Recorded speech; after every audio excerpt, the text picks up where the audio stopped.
I'm Sharon Jerd, and today I want to talk to you about ideal weeks. And in a lot of my videos I've been mentioning about my ideal weeks and how, I teach my one-on-one coaching clients how to work under an ideal week.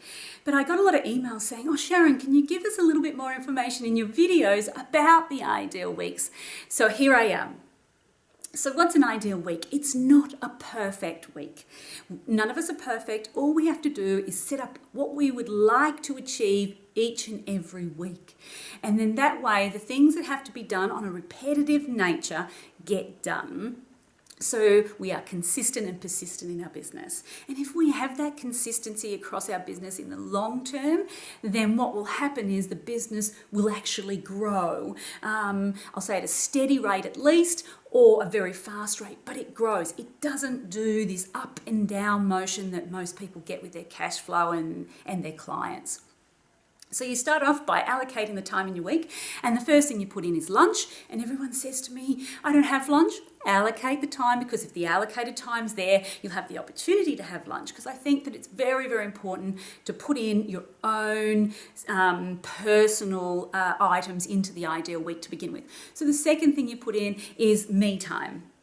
So that may be exercise in the form of yoga or Pilates. It might be a massage. For me, at 9 a.m. every Friday morning, I get my hair done, and that's my me time. So allocate that. Then you allocate things like emails. So emails in the morning, noon and afternoon, and you allocate half an hour. So you whiz through your emails for half an hour, answer anything that you can quickly answer. Anything that's a bigger job, you need to allocate that to a to-do list. And you have a to-do list time each day or each second day.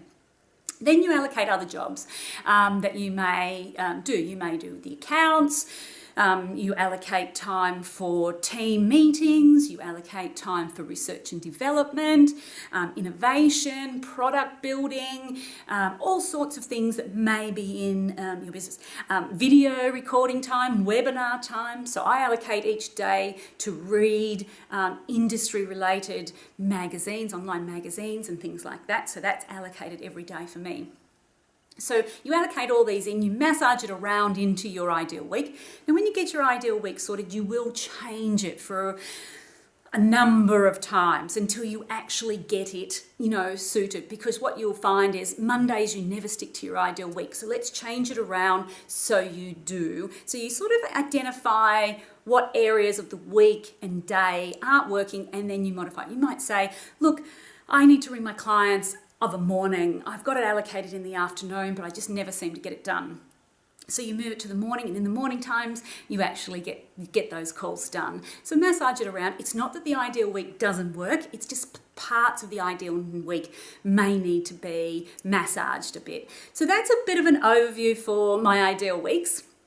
And of course, I teach this in my 12-week business academy and also in my one-on-one coaching. So if you go there, you can get a whole video of me actually in the 12WBA, in the 12-week business academy. I show you in a video, and we build that ideal week together. So, but that's an overview. Get started on it. Let me know how you're going with your ideal weeks, and I'd love to hear from you. Talk to you soon. I'm Sharon.